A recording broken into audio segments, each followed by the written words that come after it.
หมูปิ้ง หมูปิ้ง หมูปิ้ง ข้าวเหนียว ข้าวเหนียว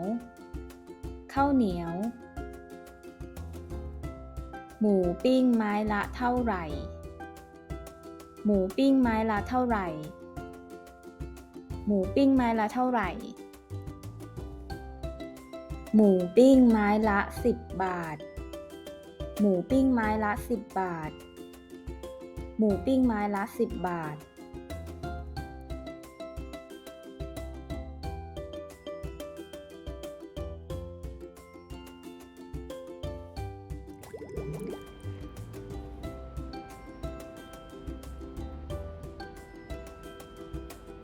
หมูปิ้งไม้ละเท่าไหร่ครับ หมูปิ้งไม้ละ10 บาทค่ะ เอาหมูปิ้ง2 ไม้ครับ เอาข้าวเหนียวด้วยไหม เอาข้าวเหนียว2 ห่อครับ แค่นี้นะ เอาอะไรเพิ่มอีกไหมคะ แค่นี้ครับ ทั้งหมดเท่าไหร่ ทั้งหมด30 บาทจ้า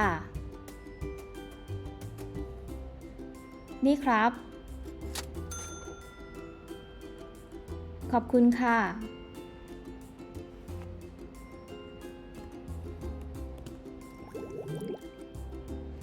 ขอโทษครับ หมูปิ้งขายยังไงครับ หมูปิ้งไม้ละ10 บาทค่ะ ไม้ละ10 บาทใช่ไหมครับ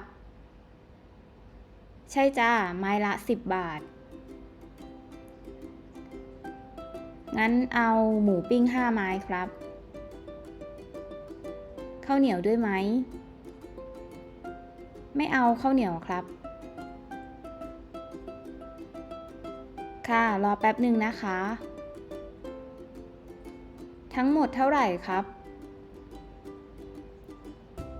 ทั้งหมด50 บาทค่ะ นี่ครับ เงินทอนค่ะ ขอบคุณค่ะ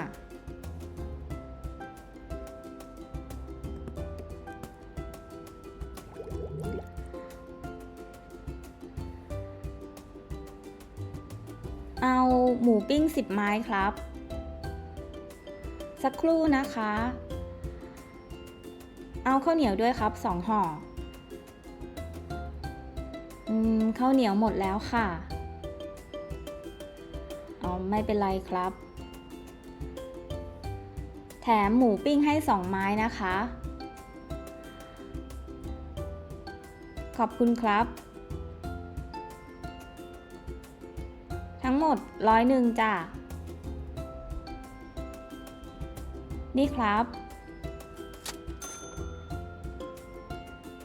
ขอบคุณค่ะ